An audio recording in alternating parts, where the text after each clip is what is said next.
안녕하세요. 반갑습니다. 저는 동국대학교 불교대학 교수 서광입니다.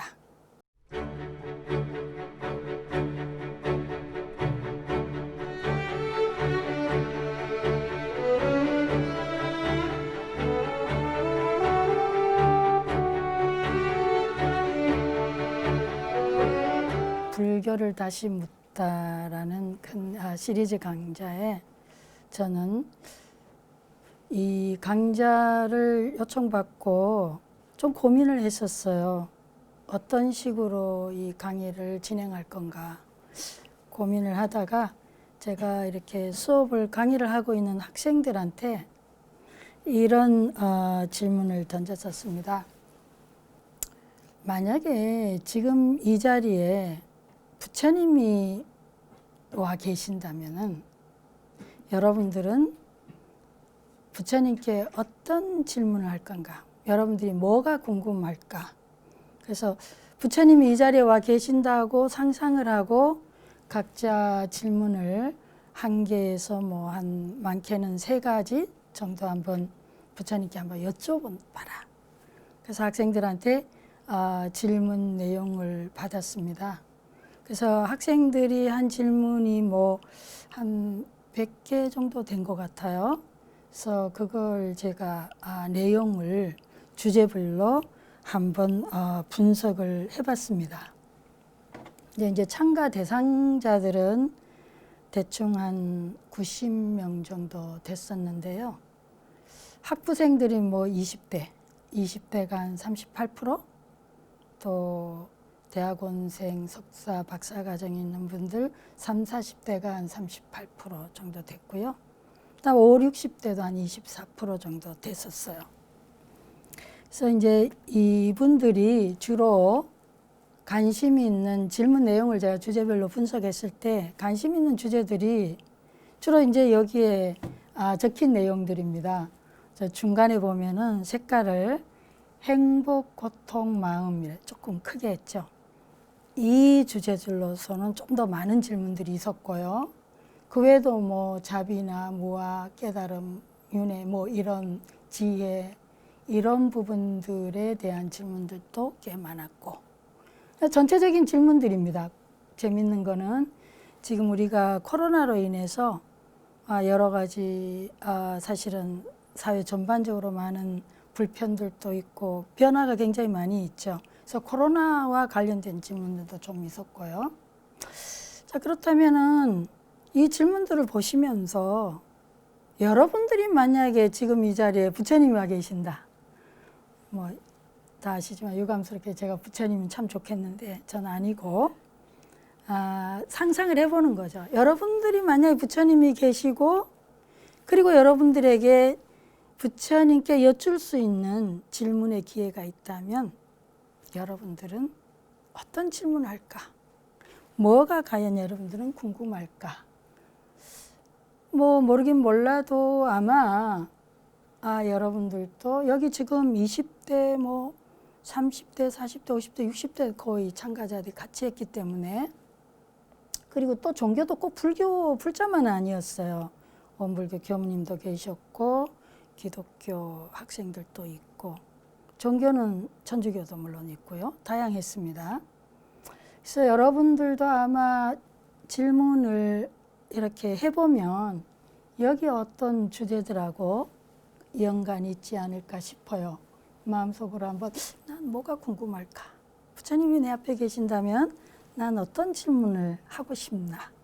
이런 생각들을 한번 해보시면서 이 수업을 한번 진행해 보도록 하겠습니다. 그래서 앞으로 오늘 포함해서 이제 5강을 하게 되는데 이와 관련된 주제들을 가지고 정답은 부처님만이 가능하니 전 정답이라기보다는 여러분들과 함께 고민하면서 부처님의 가르침을 공부해 보는 걸로 그렇게 진행을 해 보겠습니다. 근데 이제 이 앞에 나오는 이 주제들을 가지고 우리가 답을 찾을 때 제가 생각한 거는 2가지입니다. 답을 찾을 때 내용적으로는 불교의 핵심 가치가 뭔가, 불교의 핵심 가치에 기반을 두고 그 답을 찾아볼 거고요. 방법론적으로는 실천 방법론이죠. 방법론적으로는 자리 이탈을 실천하는데 어떻게 자리는 뭐예요? 나에게 이익되게, 나에게 도움되게, 유익하게, 또 타자에게도 유익한, 보통 상생이라고 표현해도 좋고요. 그걸 실천하는 데 초점을 두고 이런 주제의 답을 찾아보는 방식으로 이 강의를 진행할까 합니다. 그럼 먼저 불교의 핵심 가치인데요. 불교의 핵심 가치는 크게 두 가지를 얘기할 수 있는데, 첫 번째 이고등락입니다. 고통을 여의고 즐거움을 얻는다. 고통으로부터 그냥 해방된다고 편하게 생각해 보시면, 이거는 부처님이 맨 처음에 깨달음을 얻으시고 최초로 같이 수행을 했던 5비구 5분의 비구 스님들한테 설법했던 게 사성제 8정도거든요. 사성제가 고진멸도. 여러분들 뭐 굳이 필기 안 하셔도 괜찮아요. 그냥 편안하게 릴렉스 하면서 들으셔요. 그냥 아주 편안하게. 그리고 과연 그러한가, 여러분 자신의 어떤 경험에 비추어 보시면서 같이 생각해 보면 되겠습니다. 부처님 처음에 설법하셨을 때 사성제인데, 그 사성제가 첫 번째가 고통에 관한 거룩한 진리예요.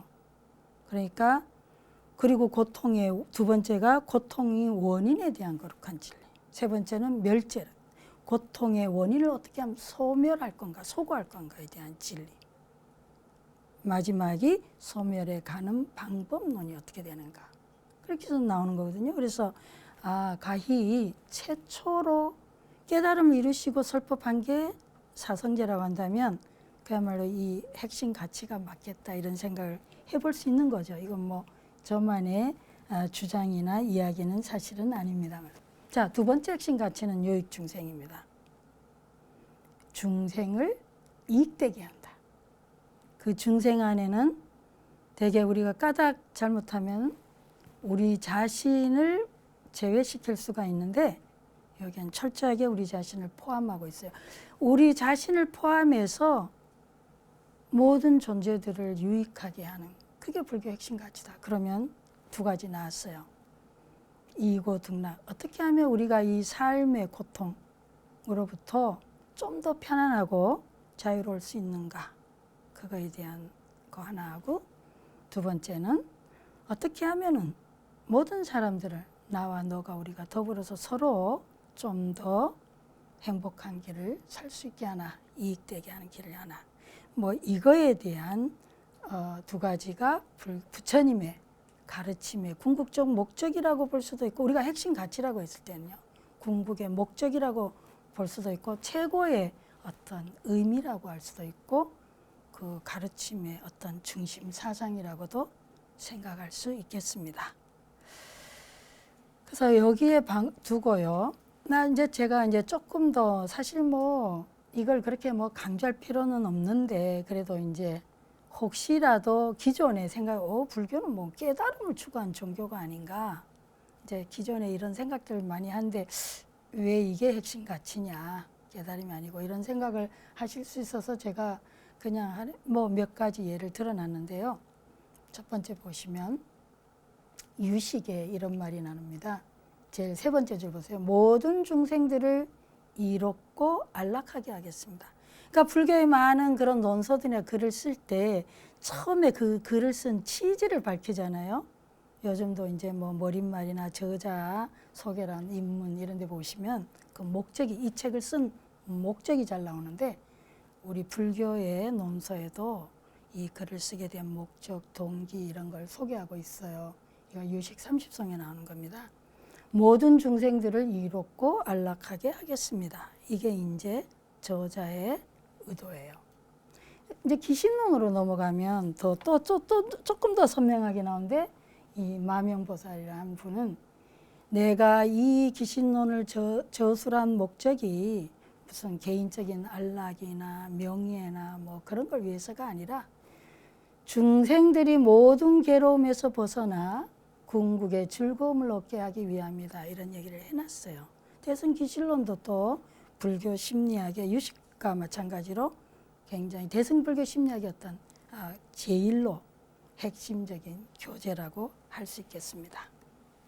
또 우리 조계종의 소위 경전이라 할 수 있는 금강경 내용을 제가 잠깐 또 소개해드리면, 금강경에 이 수보리존자가 처음 금강경이 이제 내용이 시작될 때 수보리존자가 부처님께 여쭙습니다.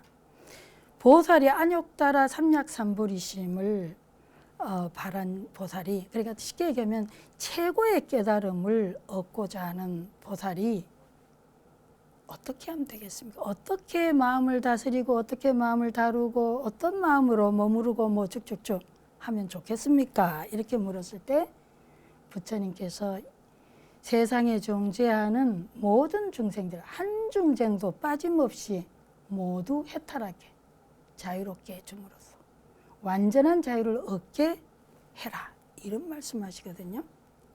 그러니까 지혜, 최고의 지혜에 도달하려면 어떻게 해야 되냐, 내 마음을 어떻게 써야 되냐, 어떻게 수행해야 되냐 했을 때 부처님은 일체의 모든 중생들을 구제하라, 도와주라, 완전한 깨달음에 이르게 해주라.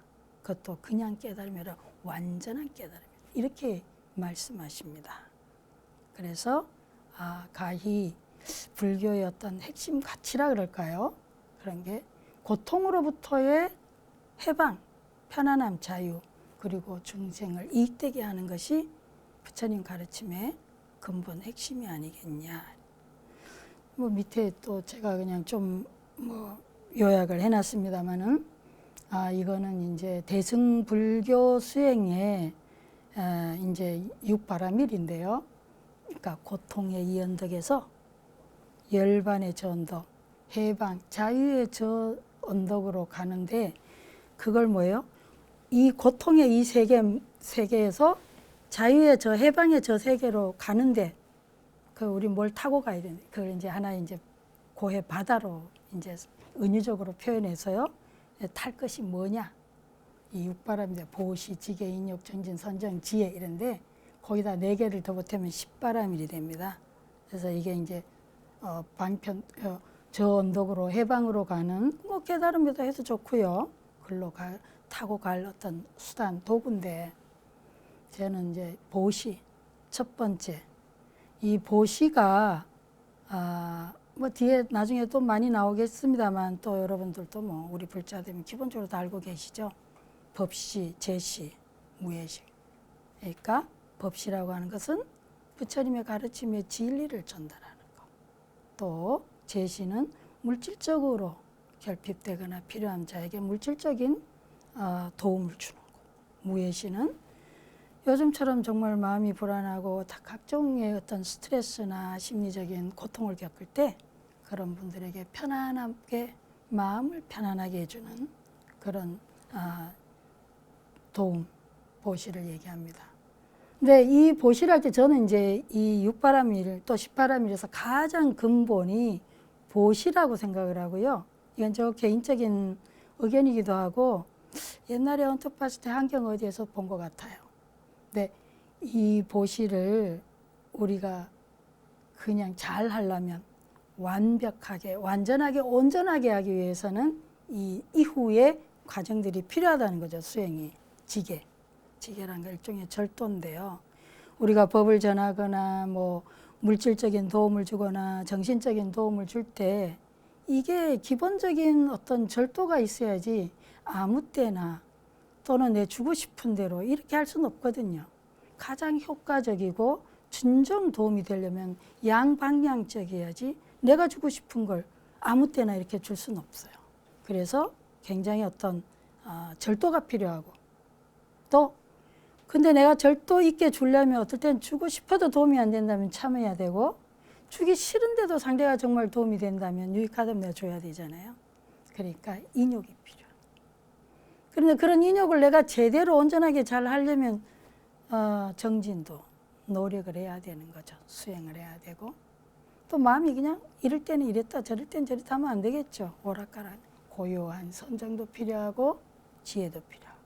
그래서 어쨌든 제가 생각할 때는 이 보시 바람일 이 자체가 요익 중생이고 이구 등락을 위한 근본적 목표다. 그래서